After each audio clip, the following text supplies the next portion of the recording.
Alors ce soir, on va poursuivre notre étude sur l'épître aux Galates et on va se pencher sur le chapitre 1er, comme cela a été annoncé, un chapitre 1er. Vous avez peut-être déjà lu tout le chapitre, voire même lu plusieurs fois. Alors, vous l'avez compris, le but n'est pas de faire une étude exhaustive de la lettre de Paul aux Galates. Cela nous demanderait beaucoup plus de temps que ce que nous consacrons pour étudier. Non, notre objectif, mon objectif à travers cette étude, c'est de comprendre les enseignements principaux de cette lettre de Paul et en quoi ils sont importants pour nous aujourd'hui.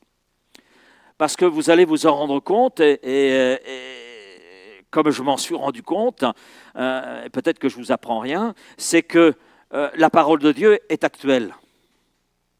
Elle est actuelle. Et ce que Paul peut dire dans cet épître aux Galates est vraiment très actuel. Très actuel. C'est comme si Paul écrivait là aujourd'hui. Le contenu de sa lettre, c'est comme s'il écrivait aujourd'hui. On retrouve le contexte d'aujourd'hui. Donc, c'est le but de notre étude, comprendre les enseignements majeurs, principaux de cette lettre, et puis en quoi ils sont importants pour nous aujourd'hui. Et le chapitre 1er donc, donne le ton de toute la lettre de Paul. Et ce que nous relevons, c'est que Paul ne fait pas un exposé doctrinal. Souvent, l'épître aux Galates, comme l'épître aux Romains, mais surtout l'épître aux Galates, elle est considérée comme étant une lettre doctrinale. Oui, Paul parle de doctrine. Il expose, le thème majeur d'ailleurs de cette lettre, c'est la grâce. C'est théologique. Mais son but n'était pas premièrement de faire un exposé doctrinal aux églises de Galatie. Paul expose tout simplement son cœur de berger. C'est ce que je vois premièrement. Au-delà d'un exposé doctrinal, d'explication sur la grâce, je vois le cœur de berger qui est celui de Paul envers des chrétiens qui se sont égarés. C'est ce que je relève, c'est ce que je vois dans cette lettre. C'est ce que je relève premièrement, c'est le cœur de Paul. Je vois le cœur de Paul, et ça me parle, c'est vrai, en tant que berger. Quelque part, Paul expose le cœur qui doit être le mien en tant que berger. Mais derrière Paul, c'est le cœur de Christ, qui est le bon berger, qui, dans un cri d'amour, appelle les hommes au salut et appelle les égarés à revenir sous la grâce, à revenir dans cette compréhension de la grâce manifestée à travers Jésus-Christ lui-même. On va lire, si vous le voulez bien, les 10 premiers versets, d'accord ? Paul, apôtre, non de la part des hommes, ni par un homme, mais par Jésus-Christ, et Dieu le Père qui l'a ressuscité des morts, et tous les frères qui sont avec moi aux églises de la Galatie. Que la grâce et la paix vous soient données de la part de Dieu le Père et de notre Seigneur Jésus-Christ, qui s'est donné lui-même pour nos péchés, afin de nous arracher du présent siècle mauvais, selon la volonté de notre Dieu et Père, à qui soit la gloire au siècle des siècles. Amen. Je m'étonne que vous vous détourniez si promptement de celui qui vous a appelé par la grâce de Christ pour passer à un autre évangile. Non pas qu'il y ait un autre évangile, mais il y a des gens qui vous troublent et qui veulent altérer ou renverser. On peut avoir ces deux versions. Et qui veulent altérer, renverser l'évangile de Christ. Mais si nous-mêmes, si un ange du ciel annonçait un évangile s'écartant de celui que nous vous avons prêché, qu'il soit anathème. Nous l'avons dit précédemment et je le répète à cette heure, si quelqu'un vous annonce un évangile s'écartant de celui que vous avez reçu, qu'il soit anathème. Et maintenant, est-ce la faveur des hommes que je désire ou celle de Dieu ? Est-ce que je cherche à plaire aux hommes ? Si je plaisais encore aux hommes, je ne serais pas serviteur de Christ. Paul ouvre sa lettre avec une certaine fermeté, une fermeté qui est inhabituelle chez l'apôtre Paul, mais Paul agit de la sorte et exprime les choses avec une fermeté inhabituelle parce que c'est l'Évangile lui-même qui est en jeu. L'Évangile est attaqué, l'Évangile est dénaturé. Le véritable Évangile est renversé, pour reprendre l'expression de Paul. Et cela devient dans son cœur, dans son esprit, insupportable. Parce qu'il voit les dégâts qui sont là. Il voit des hommes et des femmes à qui il a prêché le véritable Évangile, à qui il a prêché avec l'inspiration du Saint-Esprit, s'écarter et quelque part se perdre. Et cela devient intenable pour lui. Et puis, il y a un élément supplémentaire, c'est que Paul lui-même est attaqué. Paul est attaqué. Ces faux docteurs, on va le voir, attaquent son ministère, attaquent son message, attaquent sa personne. Et Paul, rentre dans le vif du sujet dès le début. Paul met en évidence que son appel est un appel personnel, un appel qu'il a reçu dans sa rencontre personnelle, intime avec Christ. Là, il place le tableau d'entrée. L'appel qui est le mien est un appel que j'ai reçu dans cette relation personnelle avec Christ qui a changé, bouleversé ma vie. Et il met en évidence que son ministère ne lui a pas été donné par des hommes, mais lui a été donné par Dieu premièrement. C'est un ministère qui lui vient de Dieu. Ce qu'il accomplit, il l'accomplit au nom de Dieu. Et il l'accomplit avec les capacités que Dieu lui donne. Paul n'est pas en train de construire une ambition humaine. Il le dit lui-même. Paul, non de la part des hommes, ni par un homme d'ailleurs, mais par Jésus-Christ et Dieu le Père. Voilà d'où je tiens ce que j'ai reçu. Voilà le ministère qui est le mien. Voilà l'appel qui est le mien. Et puis, Paul met en évidence aussi son autorité. Son autorité est liée à la grâce qu'il a reçue, à la grâce qui n'a pas été vaine en lui. Il met bien en évidence que son autorité ne vient pas de mérite quelconque, ne vient pas de ses diplômes, ne vient pas non plus de ses capacités naturelles, non. Mais l'autorité qui est la sienne découle de cette grâce qui s'est manifestée en lui, dont il a bénéficié. Et cela montre un principe.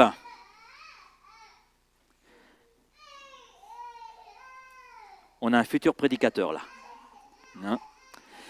Cela montre un principe qui est actuel. Dans le royaume de Dieu, la véritable autorité ne repose pas d'abord sur le charisme, ne repose pas sur la position.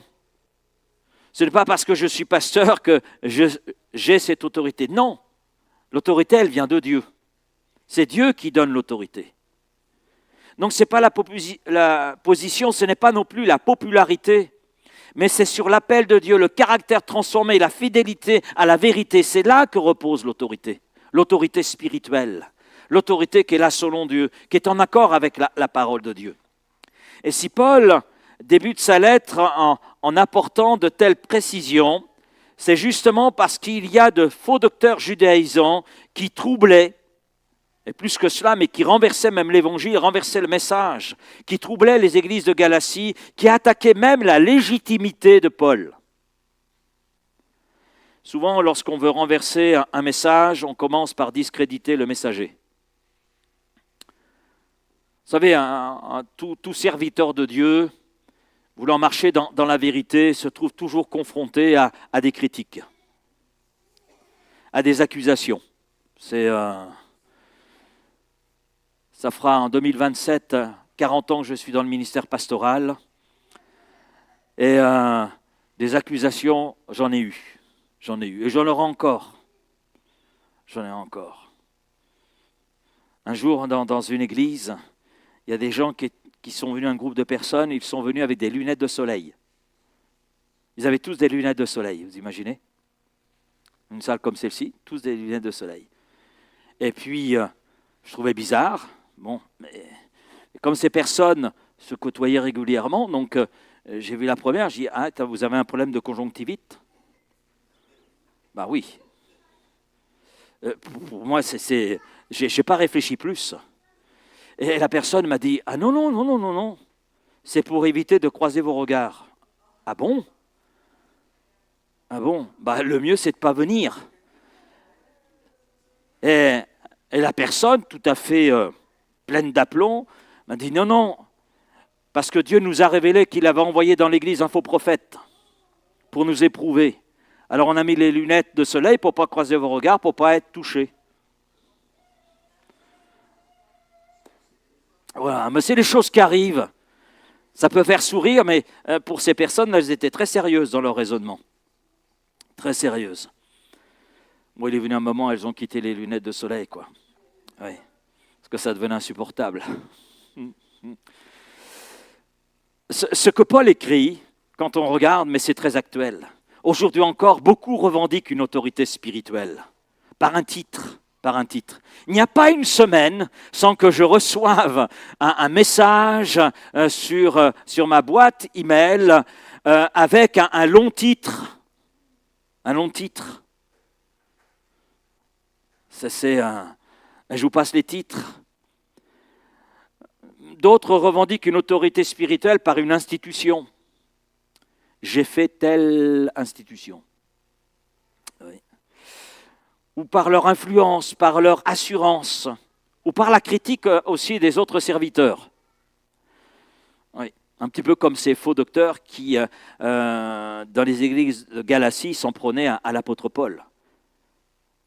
À l'homme qui était Paul, au serviteur qu'il était, à l'appel qui était le sien. Et ça, c'est une réalité. Encore aujourd'hui, ce n'est pas simplement lié à l'épître aux Galates et à l'époque de ces églises. Non, c'est une réalité que l'on trouve encore aujourd'hui. Et Jésus lui-même en parle. Dans Matthieu 24, 5, « Car plusieurs viendront sous mon nom ». C'est-à-dire des gens qui utiliseront le nom de Jésus pour leurs pommes, si je peux parler ainsi. « Car plusieurs viendront sous mon nom, disant « C'est moi qui suis le Christ ». Et ils séduiront, notez bien, moi c'est la parole qui me touche le plus, bon, le fait qu'ils viennent dans le nom de Jésus et que certains en arrivent même à se prendre pour Jésus, bon, c'est pas nouveau. Mais il est quand même noté, ils séduiront beaucoup de gens. Jésus souligne dans ses paroles le fait que de nombreux faux prophètes, faux chrétiens, se présenteront sous le nom de Jésus, utiliseront le nom de Jésus pour parvenir à leur fin. Ils revendiqueront par cela même une autorité, un appel qu'ils n'ont pas. Et ils tromperont beaucoup de gens. Et ça, c'est une réalité. Il y a des pasteurs, je mets des guillemets, des évangélistes, entre guillemets, des prophètes, entre guillemets, des docteurs, entre guillemets, autoproclamés. Et ça pullule aujourd'hui, ça pullule. Et pas simplement sur le continent africain, parce que c'est un gros problème actuellement sur le continent africain. Et ça amène certains gouvernements en Afrique à prendre des mesures dures, difficiles. Mais le problème, c'est que ces autoproclamés qui pullulent dans certains pays, dans certains continents, eh bien ça discrédite le véritable évangile. Mais ce n'est pas un fléau simplement sur le continent africain, c'est un phénomène universel. Mais Paul rappelle que l'autorité authentique, elle se reconnaît à son origine. Son origine est en Dieu. Apôtre non de la part des hommes, ni de la part d'un homme, mais par Jésus-Christ et Dieu le Père. Et puis l'autorité authentique se reconnaît à sa soumission à Jésus-Christ. Quand on regarde l'apôtre Paul, on voit un homme qui n'avait d'ambition que celle de ressembler à celui qui avait donné sa vie pour lui. Et il servait Christ de tout son cœur, de toute sa force. Et il était prêt à tout supporter pour Christ et pour le salut des âmes. Et puis l'autorité authentique se reconnaît à sa fidélité à l'Évangile. Si on a quelqu'un qui a montré sa fidélité, c'est bien l'apôtre Paul. Il n'aurait jamais pu réaliser ce qu'il a réalisé, faire ce qu'il a fait, sans cette fidélité à Jésus. Parce qu'il a fait ce qu'il a fait en raison de sa fidélité et en raison de la fidélité du Seigneur par rapport à son serviteur. Et puis l'autorité authentique se reconnaît aussi aux fruits spirituels. Et l'apôtre Paul a porté des fruits et des fruits qui continuent encore aujourd'hui. Il est l'auteur la plupart des lettres du Nouveau Testament, l'héritage qu'il nous laisse, inspiré par le Saint-Esprit, est incomparable, inégalable. Et puis l'autorité authentique se reconnaît aussi à son esprit de service, non pas de domination, mais vraiment de service. Et Paul était serviteur. Je suis le moindre des apôtres. Ce n'était pas simplement en parole qu'il disait ça. Mais il se faisait tout à tous. Capable d'être grec avec les Grecs, d'être juif avec les Juifs, d'être romain avec les Romains. Tout ça pour le nom de Jésus-Christ. Et en disant cela, l'apôtre Paul n'est pas en train de dire qu'il accepte le compromis. Non, non. Il était là dans la compréhension des cœurs des hommes pour présenter l'Évangile. Et puis, on voit dans les versets 3 à 5, on l'a lu ensemble, même en défendant son ministère, c'est ça que je trouve remarquable, et c'est là que l'on voit les dispositions du cœur de Paul, même en défendant son ministère, Paul recentre tout sur Christ.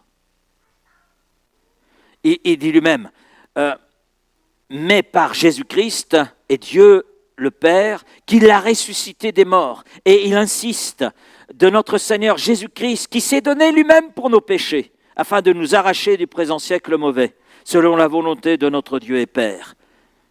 À qui soit la gloire au siècle des siècles. Donc on voit l'apôtre Paul qui recentre tout sur la personne de Jésus-Christ, qui ramène les croyants de Galatie, de toute cette zone géographique, il les ramène à Christ, il les ramène à la personne de Christ et à l'œuvre de Christ. C'est là que l'on voit un serviteur qui est fidèle. Un serviteur qui est fidèle n'amène pas les gens à lui, il les amène à Christ.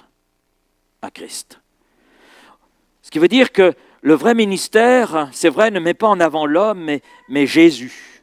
Jésus crucifié, Jésus ressuscité. D'ailleurs, l'apôtre Paul le dira aux gens de Corinthe. Je ne veux pas savoir parmi vous autre chose que Jésus-Christ et Jésus-Christ crucifié. Parce qu'à Corinthe, ils sont en train de se chamailler au sujet d'hommes. C'est purement charnel. Mais moi, je suis de Paul. Mais moi, je suis d'Apollos. Mais moi, je suis de Pierre. Et ce comportement suscite des divisions. Et là, Paul réagit. Mais réfléchissez. Réfléchissez. Est-ce que Paul, est-ce qu'Apollos, est-ce que Pierre, est-ce que Barnabas, est-ce qu'ils ont donné leur vie pour vous? Dans un certain sens, oui. Mais le salut se trouve dans ce que Jésus-Christ a fait.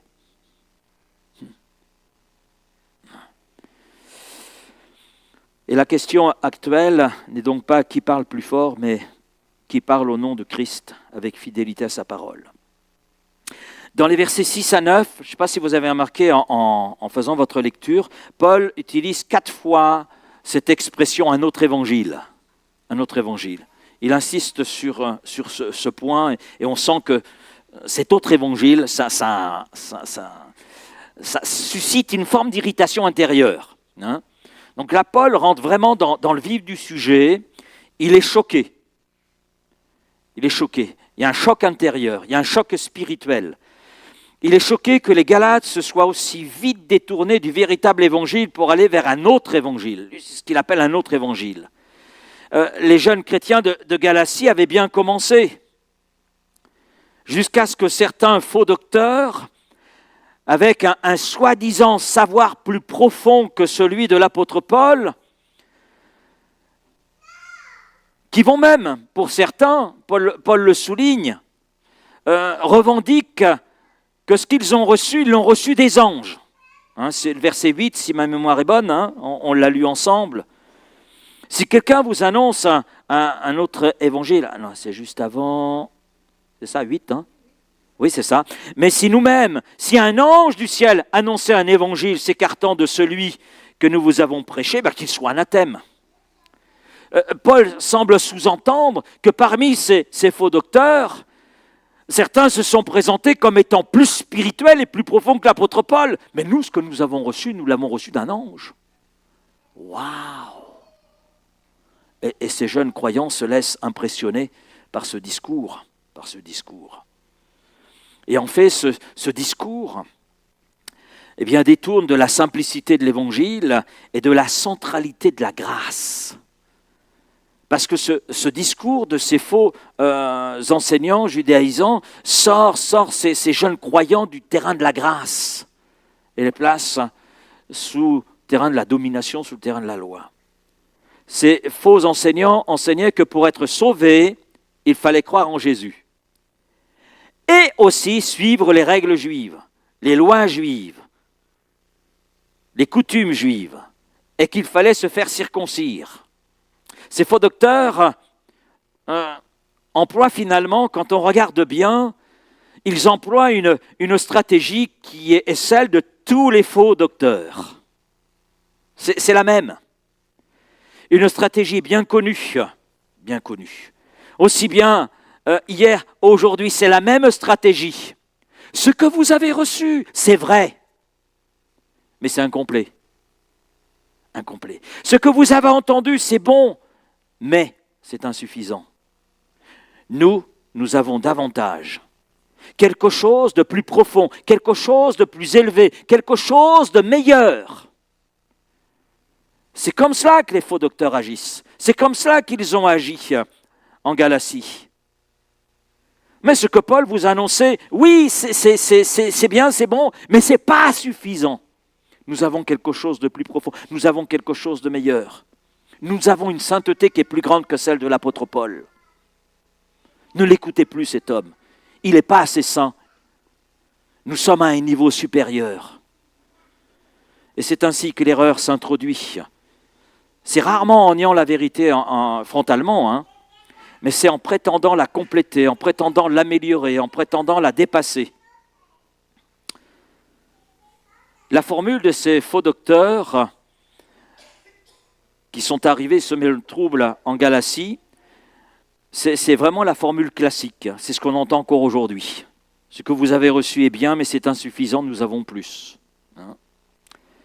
Alors, quand on regarde, alors bien sûr, on a les exemples bibliques, on a la Galatie, effectivement, cet épître aux Galates, croire en Jésus, c'est bien, mais il faut aussi la circoncision, il faut aussi la loi de Moïse.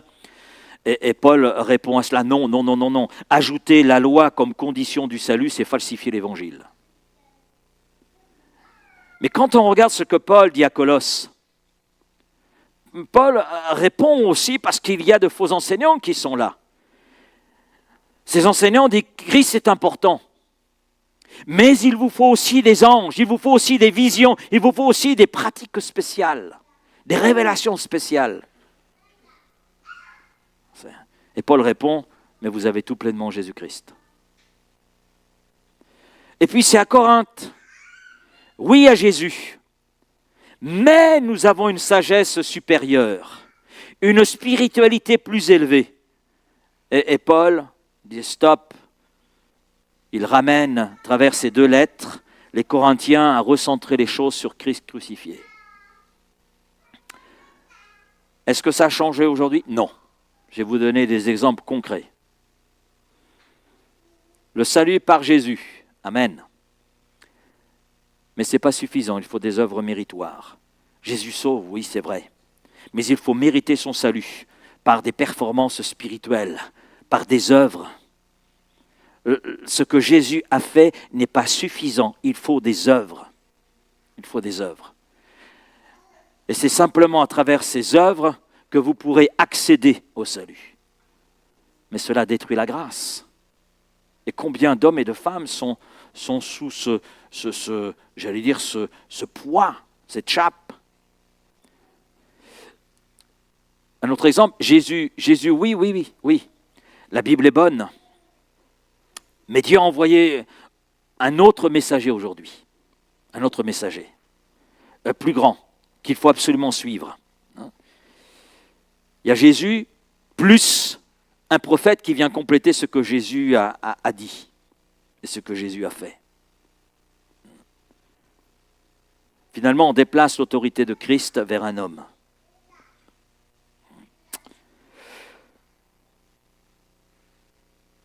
Un autre exemple, c'est vrai, il faut une foi simple, mais ce n'est pas suffisant. Il y a une connaissance encore plus profonde à acquérir et spéciale. une connaissance que les chrétiens ordinaires ne peuvent pas atteindre. Mais nous, nous avons reçu ces révélations spéciales qui étaient là cachées. On va vous les communiquer. Ça, c'est des choses qui ont cours aujourd'hui. Il suffit de regarder sur les réseaux sociaux, ça pullule là aussi. Croire ne suffit pas. Il faut ajouter des rites pour être vraiment sauvé. On remplace la foi par une procédure.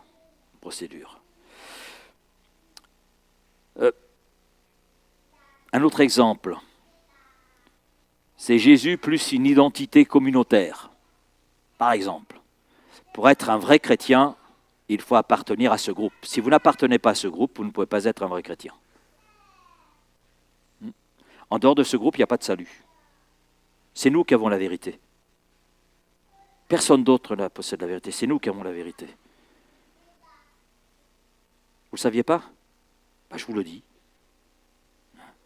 Waouh. Là, on substitue l'Église à un groupe identitaire, communautaire, détaché de la réalité divine. L'Écriture, c'est bien, la Bible, c'est bien, mais aujourd'hui, Dieu parle par des visions. J'ai entendu c'est hier, j'ai surfé, ça vous arrive? C'est pas sur la mer que j'ai surfé sur l'Internet. Voilà, de temps en temps, je surfe. C'est évident que je suis plus doué pour surfer sur l'Internet que surfer sur la mer. Voilà. Mais j'ai surfé pour une raison précise, et je le fais de temps en temps pour voir où nous en sommes et où en est notre monde par rapport aux choses de Dieu. Et hier, je suis tombé sur une vidéo, je l'ai trouvée très intéressante. Et quand j'ai vu le nombre de vues, je me dis, waouh, le message, ça doit être puissant pour qu'il y ait autant de vues. Et j'ai écouté la personne, j'ai reçu une révélation de Jésus-Christ. Waouh, ça m'intéressait, hein. Ça m'intéressait. Alors j'ai écouté et elle parlait de toute une révélation. Et puis elle disait tranquillement, oui, je connais la Bible, mais je ne l'ai jamais lue. Waouh! Mais elle avait reçu révélation de Jésus-Christ.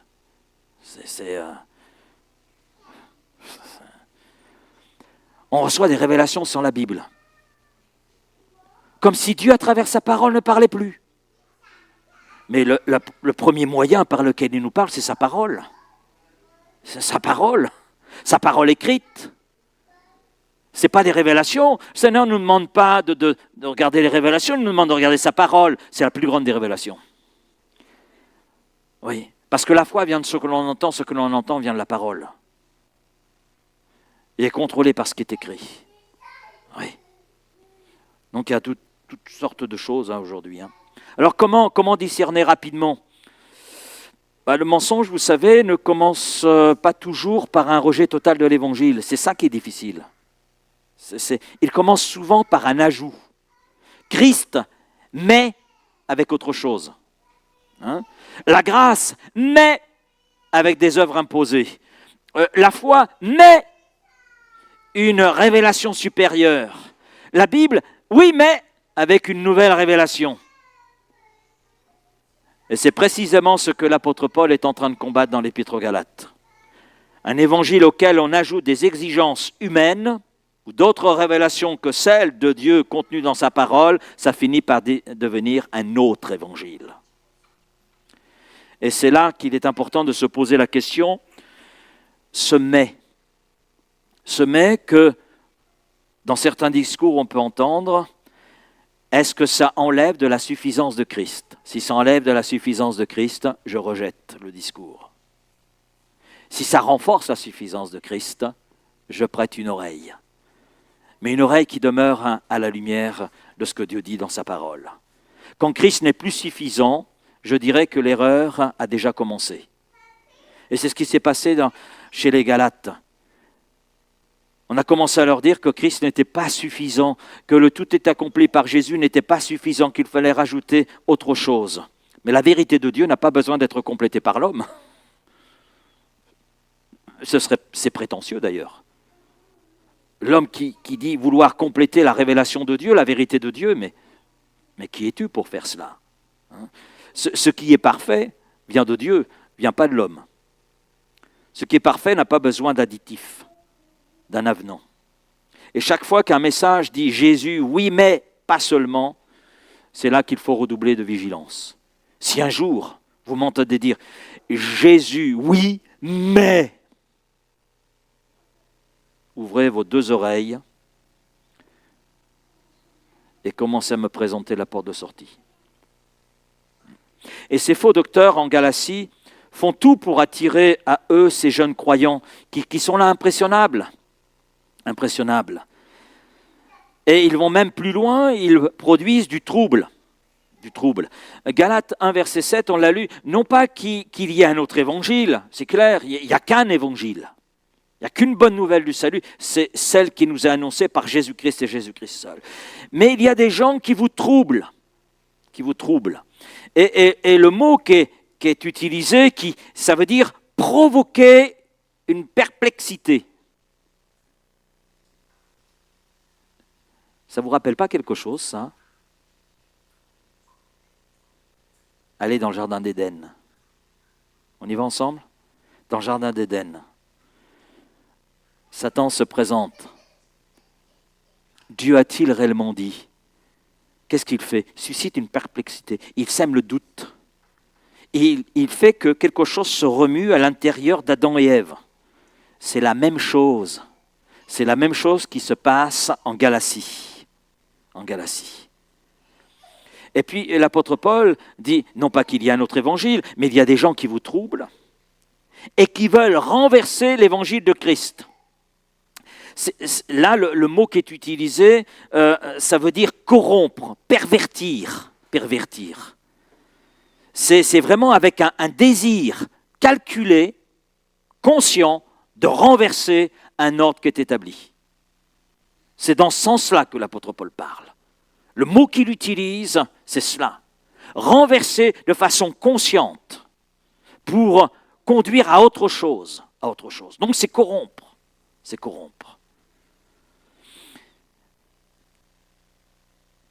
Et c'est pour cela que c'est finalement un autre évangile qui est prêché. Ces faux docteurs ne cherchent pas simplement à ajouter, ils vont plus loin. Ils renversent carrément l'ordre établi par Dieu. C'est un autre évangile qu'ils prêchent. Les chrétiens de Galatie se trouvent abusés. Ils se laissent séduire, ils se laissent emporter, et ils se font même circoncire. Ils se mettent à observer toutes sortes de rituels juifs, ayant été convaincus qu'ils sont indispensables pour plaire à Dieu. Ils le croient. Ils sont arrivés à le croire. Et Paul conclut douloureusement puisqu'il dit « ils se sont détournés de Christ, c'est de Christ ». Je m'étonne que vous vous détourniez si promptement de celui qui vous a appelé par la grâce de Christ pour passer à un autre évangile. Donc ils se sont détournés même de celui qui est la source de vie, de celui qui est la source de salut. C'est terrible. On comprend que l'apôtre Paul, devant cela, réagisse. Certainement qu'à sa place, nous aurions réagi de la même manière. Pour ça qu'il ne peut pas retenir sa colère. Et dans les versets 8 et verset 9, en parlant de ces faux enseignants, de ces faux docteurs, il dit qu'ils soient anathèmes. Ça veut dire maudits. Qu'ils soient placés sous la malédiction de celui qui est le juste juge, de celui qui connaît les cœurs et qui sonde les cœurs. Parce que ce sont des gens qui vous troublent, ce sont des gens qui suscitent en vous un trouble qui vous conduit à aller ailleurs que vers Jésus-Christ. Et nous l'avons vu jeudi dernier, la lettre aux Galates a été écrite peu de temps après le premier voyage de l'apôtre Paul, premier voyage missionnaire qu'il a accompli en compagnie de Barnabas et de Jean-Marc. On voit cela dans Acte 13, Acte 14. Et cela a son importance. Cela a son importance. Parce que les églises de Galatie, en fait, sont de jeunes églises. Et quand je dis jeunes églises, ça veut dire que ceux qui composent ces églises de Galatie sont des jeunes croyants. Ce sont des jeunes convertis. Ils ont entendu la prédication de Paul, ils ont entendu la prédication de Barnabas, ils sont là enseignés, mais ce sont des jeunes convertis. Ce sont des jeunes convertis.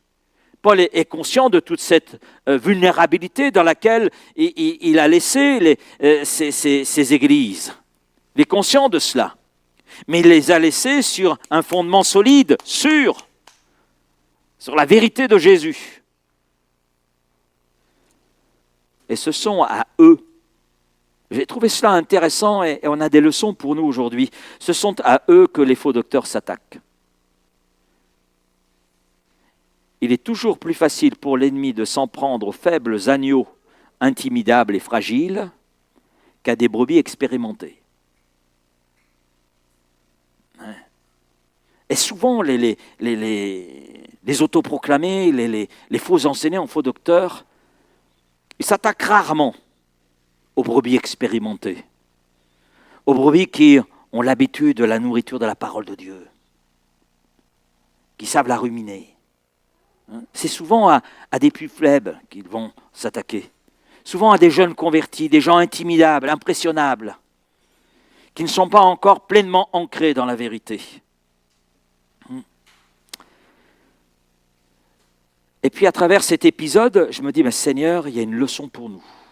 Il y a une leçon pour nous. Seigneur, il y a une leçon aussi pour moi. L'importance d'entourer de nos prières ceux qui viennent à la foi. Ce que l'on appelle les nouveaux convertis. Ils sont vulnérables. Et donc, les cibles pour l'ennemi de nos âmes. Les cibles d'ouvriers peu scrupuleux qui ne cherchent qu'une chose à se réaliser et non pas à accomplir l'œuvre de Dieu. Et on a notre rôle, en tant que brebis expérimentées, brebis ayant de l'expérience dans la connaissance de la parole de Dieu, dans la vie spirituelle. On a une responsabilité d'entourer par nos conseils, d'entourer dans la prière ceux et celles qui découvrent la foi, qui viennent à la foi. Et puis, il y a l'importance aussi d'enseigner les nouveaux convertis. L'enseignement est là important afin qu'ils soient ancrés dans la vérité biblique. Et qu'ils soient équipés pour faire face devant des discours de faux docteurs. Qu'ils soient capables de faire preuve de vigilance, mais aussi de discernement. Et ça, c'est, je crois, le devoir de l'Église. D'entourer ses membres dans la prière, mais de les entourer aussi de l'enseignement. Et je dirais aussi d'avoir une vigilance. Et c'est très intéressant parce qu'il y a un mot qu'on utilise très peu dans nos milieux en raison de ce que c'est devenu dans l'Église catholique, c'est le mot évêque. Le mot évêque. On l'utilise très peu. Mais il est là ce mot. Épiscopos, il est là ce mot. Et ce mot veut dire surveillant. Surveillant. Ceux qui surveillent le troupeau. C'est d'ailleurs ce que Paul dit aux anciens d'Éphèse, d'être là vigilant sur le troupeau. Il leur dit, des loups vont venir. Vous n'allez plus me voir, mais des loups vont venir. Mais c'est à vous d'être vigilant. C'est à vous de surveiller le troupeau. Je me souviens dans une église dans laquelle nous avons travaillé avec Raphaël, il y a eu du remous à un moment donné. Un gars, il y a une usurpation d'identité en fait. Voilà, il s'est pris pour moi. Voilà. Donc, et il a fait certains dégâts et puis il y avait un discours. Et puis à partir de là, donc au niveau de l'Église, nous avons pris une position, une décision. Et puis avec les frères d'expérience, je leur ai dit, voilà, nous allons partir, vous restez. Souvenez-vous de ce que Paul a pu dire aux anciens d'Éphèse avant de les quitter. Retenez cela, parce que des loups vont arriver. Et ils vont s'imaginer qu'il est bon de venir brouter dans le troupeau et d'emmener des brebis. Alors faites attention. Nous sommes partis. Et puis, quelque temps après, voilà, eh bien, oui, effectivement, ce loup qu'on avait mis à l'extérieur, et maintenu à l'extérieur, est arrivé. Et le pasteur, à ce moment-là, n'a pas fait gaffe. Et c'est là que les anciens sont venus le voir en disant « Stop, frère, vous ne le connaissez pas. Mais nous le connaissons, nous savons qui il est. » Et ils ont permis ainsi à l'Église eh bien, d'être protégée et aux frères d'ouvrir les yeux. Et c'est vrai qu'il s'est aperçu des choses par la grâce de Dieu. Mais il a pu s'en apercevoir, il a pu voir, il a pu discerner parce que ses frères étaient là. Et ils ont su veiller. Et je dis heureusement qu'ils étaient là. Et merci pour ces frères. Les ministères dons sont donnés à l'Église pour un temps. Ils passent pour un temps. Mais vous demeurez. Et c'est là notre responsabilité de veiller, d'être là vigilant sur ce qui se passe au sein du troupeau. Par rapport à ce que Paul souligne dans ce premier chapitre de l'Épître aux Galates, il y a une leçon essentielle finalement pour l'Église que l'on peut résumer par cette question: qu'enseignons-nous réellement? Parce que ça m'interroge aussi. Qu'enseignons-nous réellement? Quel est le contenu de notre enseignement? C'est indirectement la question que pose Paul, indirectement. Hein. S'il parle de l'enseignement de faux docteurs, mais il est bon de s'interroger en tant qu'Église, quel enseignement est apporté? Quel enseignement? Parce que le danger n'est pas simplement de rejeter l'Évangile, ça j'allais dire c'est grossier. C'est grossier. Mais le danger c'est de modifier l'Évangile progressivement pour arriver finalement à ce à quoi les Galates sont tombés, à un autre Évangile. Nous le savons, au fil des années, l'enseignement qui a été l'enseignement initial peut se trouver avec des ajouts. C'est comme un contrat. Des fois, il y a des avenants. Des avenants. Un avenant, deux avenants, puis il y a une succession d'avenants, et il y a tellement d'avenants qu'on perd de but quel était le contrat initial. Hein? Donc il y a des choses comme ça qui peuvent s'ajouter, des habitudes religieuses, des traditions, hein, des interprétations culturelles parfois, des règles non bibliques. Peu à peu, on voit avec le temps, avec les années, et on voit des habitudes, on voit des ajouts qui viennent se coller au message d'origine. Et ça, c'est un danger, hein, j'en suis conscient, c'est pour ça que j'en parle, j'en suis conscient. On peut par exemple prêcher une morale plus que Christ. C'est un danger, non seulement en tant que prédicateur, mais en tant qu'Église. Je pourrais vous donner un exemple. On voit aujourd'hui de nombreuses prédications où l'accent est mis sur devenir la meilleure version de soi-même. Wow, c'est beau, hein? Réussir sa vie, atteindre son potentiel, avoir confiance en soi, penser positivement. Comment être une bonne personne? Et ces sujets ont leur place, mais si Jésus crucifié, la grâce, la repentance, la nouvelle naissance n'ont plus leur place, on produit des gens moraux, sans transformation profonde. On forme des comportements sans que le Sauveur apporte une transformation. Eh oui, c'est... On peut transmettre une culture d'église plus que la parole. Je m'explique. Dans certaines églises, on peut en arriver à définir ce qu'est un bon chrétien. Un bon chrétien, c'est une bonne grosse poire juteuse. Oui, c'est la définition que vous trouvez dans le dictionnaire, bon chrétien. Et c'est intéressant de voir cela. puisque c'est le nom effectivement d'une grosse poire juteuse. Et c'est vrai que le Seigneur nous demande de porter du fruit, beaucoup de fruits, et un fruit qui demeure. Voilà.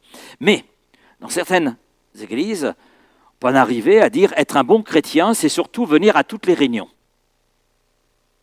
À toutes les réunions. Vous étiez là mardi soir à la réunion de prière?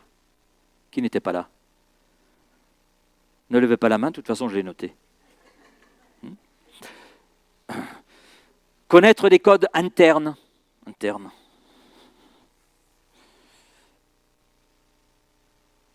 Adopter des habitudes de la communauté. Finalement, peu à peu, on appartient à un milieu, à une culture qui vient remplacer quelque part ce que nous devons être en Jésus-Christ. On se convertit à une ambiance plutôt qu'à Jésus, à une forme de culture d'église plutôt qu'à Jésus. On peut aussi, un autre exemple, on peut en arriver à défendre des traditions plus que l'Évangile. Je me souviens, quand je suis arrivé dans une église, la première chose que les frères et sœurs m'ont dit, ici, on a toujours fait comme cela et ce sera toujours comme ça. Ah bon? Mais est-ce que ce qui est fait est conforme à ce qui est écrit? Ou est-ce que c'est un ajout à ce qui est écrit? Et quelquefois, il y a des choses qui se font dans l'Église. En fait, elles se font, c'est des avenants au contrat initial. Et avec le temps, c'est devenu contenu de l'Évangile. Mais quand on gratte, en fait, non, c'est juste un avenant. Oh frère, vous avez changé le déroulement du culte. On prêche après la Sainte Seine, jamais avant. Ah oui? C'est écrit où? C'est écrit où que le culte doit se dérouler de cette manière et pas de cette manière? Il faut ce style de musique. Alors ça, c'est un peu le gros débat aujourd'hui. Oui.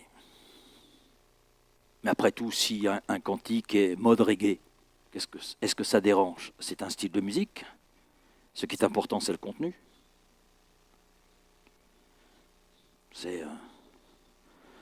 Parce que quand on regarde dans Chœurs et Cantiques, certaines musiques accompagnant les chants,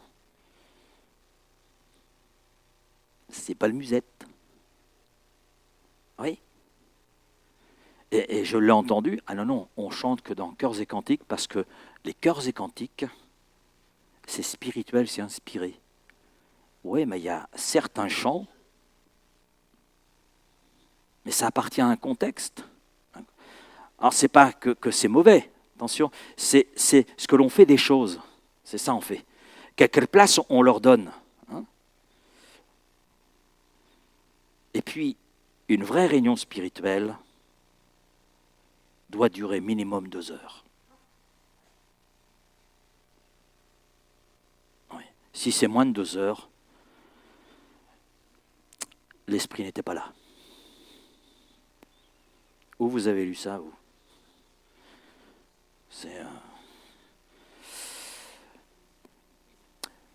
Mais en disant tout cela, comprenez bien, c'est pour notre réflexion.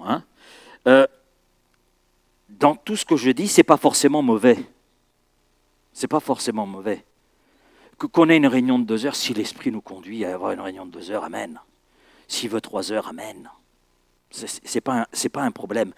Mais si c'est une pratique que l'on impose et que l'on considère comme étant biblique, parole d'évangile, là on se trompe. C'est juste un avenant. C'est juste un avenant. C'est une tradition. Voilà, une tradition humaine, parce que ça nous sécurise. Et il ne s'agit pas pour nous de protéger des habitudes, comme si elles venaient de Dieu. Non, il s'agit de vivre ce que Dieu veut que nous vivions, comme lui veut que nous le vivions. C'est ça en fait. On pourrait poursuivre, on pourrait aussi en arriver à enseigner des convictions personnelles comme vérité absolue.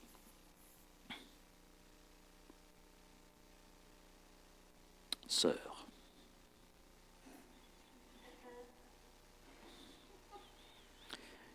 J'ai vu dans ma visite chez vous qu'il y avait une télévision en plus grand écran.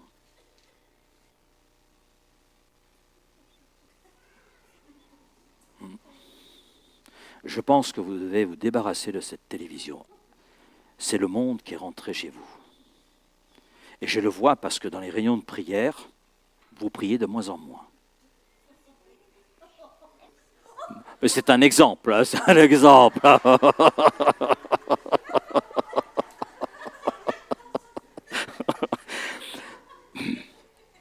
C'est un exemple. Ce que je veux montrer par là, c'est que ce qui est conviction personnelle, oui, vous venez dans ma maison, il n'y a pas de télévision, c'est vrai. Mais ça n'appartient pas à une conviction personnelle, je vous rassure, c'est simplement que je n'ai pas le temps de la regarder, c'est tout. Voilà, c'est... Oui, parce qu'on m'a posé la question, vous n'avez pas de télévision, vous êtes opposé? Bon, déjà, je ne sais pas où la mettre, et puis deux, je n'ai pas le temps. J'ai pas le temps. Mais ça ne veut pas dire que je ne regarde pas. Oui, quand on est au repas, de temps en temps, avec Raphaël, on regarde sur la tablette des informations, on se tient au courant. Voilà. Donc, mais il ne faut pas que, quelquefois, les convictions personnelles deviennent vérité absolue. Vérité absolue. Hein, ce sont des choses comme cela. Mes convictions personnelles ne sont pas vérité biblique. Ce sont mes convictions personnelles. Voilà. Je respecte. Oui, Jean-Louis aime bien accompagner son repas d'un petit vin rouge, mais ça lui appartient. Mais il ne va pas imposer à toute l'Église, vous devez prendre votre petit vin rouge pendant le repas. Voilà. À l'inverse, Sylvie, pas d'alcool du tout. Mais elle ne va pas nous imposer le fait qu'on ne doit pas du tout boire d'alcool. Bon, c'est des exemples, hein, voilà, comprenez bien. Ouais. Voilà, c'est juste pour expliquer. En fait, on s'aperçoit que nous devons être vigilants. On peut, nous aussi, avec le temps, en arriver à avoir, à la limite, un autre évangile. Un évangile sur lequel on s'arrête davantage sur peut-être des traditions, des convictions personnelles, etc., que sur ce que l'évangile dit lui-même.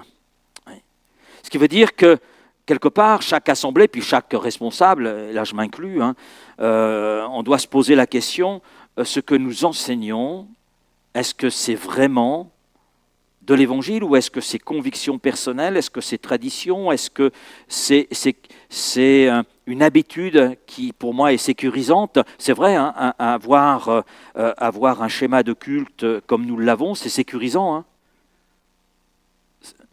Mais rien ne nous empêche de faire autrement, et ça nous arrivait d'ailleurs quelquefois de faire autrement. Voilà, parce qu'on ne doit pas être attaché et prisonnier de ces choses. Prisonnier de Christ, oui.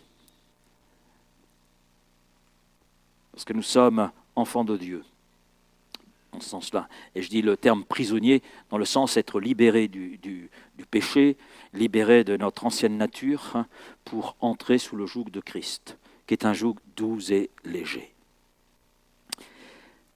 Et puis, on doit se poser la question régulièrement, est-ce ce que je dis, ce que je fais, est-ce centré sur Jésus-Christ ? Est-ce l'évangile tel qu'il est présenté ou est-ce qu'il y a une part de mélange? Est-ce qu'on a ajouté des fardeaux que Dieu n'a pas demandé? Parce que ça aussi, c'est un autre aspect. On peut surcharger les consciences où Dieu vient donner la liberté. Je vais vous donner un exemple. Sœur, vous ne priez pas assez. Hein. Vous ne jeûnez pas assez, vous devez jeûner minimum 3 fois par semaine. J'ai remarqué que votre spiritualité avait régressé là. Ça fait 5 ans que je suis là, déjà. Oh, oui. Et je vois une spiritualité qui diminue. Donc je vais vous faire une ordonnance. Hein, donc, on peut en arriver là. Hein. Imposer un fardeau sur la conscience alors que Christ est celui qui nous libère, qui nous donne la liberté. C'est pour la liberté que Christ nous a affranchis. Amen. Si ma sœur veut prier 2 heures, que moi je prie 1 heure, ça ne veut pas dire que je suis moins spirituel que ma sœur, ça ne veut pas dire non plus qu'elle est plus spirituelle. Parce que peut-être que demain je vais prier 3 heures et elle va prier 30 minutes. Mais ça ne veut pas dire qu'elle sera moins spirituelle que moi parce que j'ai prié 3 heures. Non. Non. Oui, aujourd'hui, elle n'a lu que 2 versets. 2 versets. En fait, ça fait 1 semaine qu'elle est que sur 2 versets. Oui, mais moi j'ai déjà lu tout le Lévitique. Hein. Mais ça ne veut pas dire que je suis plus spirituel parce que j'ai lu tout le Lévitique et qu'elle a lu que 2 versets. Et puis elle est là méditant depuis 1 semaine sur ces 2 versets parce qu'elle est en train de les éplucher, les ruminer. Hein. Donc là aussi, il faut quelquefois faire attention parce qu'on peut imposer, parce qu'il y a des habitudes, parce qu'on a pris des habitudes, imposer une surcharge dans les consciences, là où Dieu, en Jésus-Christ, nous apporte la liberté. Est-ce qu'on défend la vérité ou des habitudes ou des traditions? Alors le remède à tout cela, on arrive à la fin. Le remède, à vrai dire, le remède, ce n'est pas la nouveauté. Voilà. C'est en fait le retour aux sources. Et la source, c'est quoi? C'est revenir à la parole. C'est elle qui suscite la foi. C'est elle qui alimente la foi. C'est elle qui nous maintient dans la foi. C'est elle qui nous maintient dans une fraîcheur. Elle est comparée à de l'eau vive, elle est comparée à du pain, elle est comparée à une lampe, elle est comparée à une épée. C'est très intéressant de voir à quoi, dans la parole écrite, à quoi est comparée justement cette parole écrite. C'est très intéressant, ça peut faire l'objet d'une étude pour vous personnellement, et vous verrez combien nous avons besoin d'elle. Et tout ce qu'elle est capable encore de faire en nous. Être ancré dans la parole. Revenir à Christ, c'est la source. C'est la source. De toute façon, la parole nous conduit où? À Christ. Et Christ nous conduit à sa parole. Le Saint-Esprit nous conduit où? À Christ. Il vous rappellera tout ce que je vous ai enseigné. Il véhicule quoi? La vie de Christ. Revenir à la grâce. La grâce, c'est cette faveur imméritée que nous recevons de Dieu, et cela en Jésus-Christ, parce que nous avons tout pleinement en Jésus. Revenir à l'essentiel. L'essentiel, c'est cette relation que nous devons entretenir avec Jésus. Une église ne se perd pas toujours en reniant la vérité, mais parfois elle se perd en ajoutant des choses à ce qui était initialement. Et puis je conclurai, le plaisir de Dieu, je reviens à ce que dit l'apôtre Paul, je le paraphrase, le plaisir de Dieu en nous n'est pas basé sur des performances personnelles. Pas du tout. Ce n'est pas basé sur des efforts, quels que soient les efforts que nous pourrions produire. Le plaisir de Dieu est basé sur ce que Christ a accompli en nous. En nous. C'est pour ça que l'apôtre Paul dit, et maintenant, est-ce la faveur des hommes que je désire ou celle de Dieu? Est-ce que je cherche à plaire aux hommes? Non, si je plaisais encore aux hommes, je ne serais pas serviteur de Dieu. Il serait dans une quantité d'efforts à produire. Et Paul réalise, non, c'est la grâce. C'est la grâce. Le plaisir de Dieu est basé sur cette grâce manifestée en Jésus-Christ. Alors bien sûr, cela ne veut pas dire qu'il n'y a pas de commandement à suivre dans la parole de Dieu, dont certains sont exigeants, il faut le reconnaître. Et c'est là que je dis merci Seigneur pour ton esprit. Oui, parce que le Saint-Esprit nous permet de mettre en pratique des exigences de la parole de Dieu que l'on ne peut pas mettre par nos propres efforts. Et on a besoin de lui pour pouvoir obéir justement à ses commandements. Je peux vous en citer deux. J'en citerai que 2. Jean 13, 34. Je vous donne un commandement nouveau. Aimez-vous les uns les autres, comme je vous ai aimé. Vous aussi, aimez-vous les uns les autres. Alors franchement, c'est pas facile. C'est pas facile. Et quand bien même on ferait beaucoup d'efforts pour cela, ce ne serait pas suffisant. Alors j'ai dit merci Seigneur parce que ce commandement, c'est vrai. Il est là. Commandement nouveau, commandement important, essentiel à tes yeux.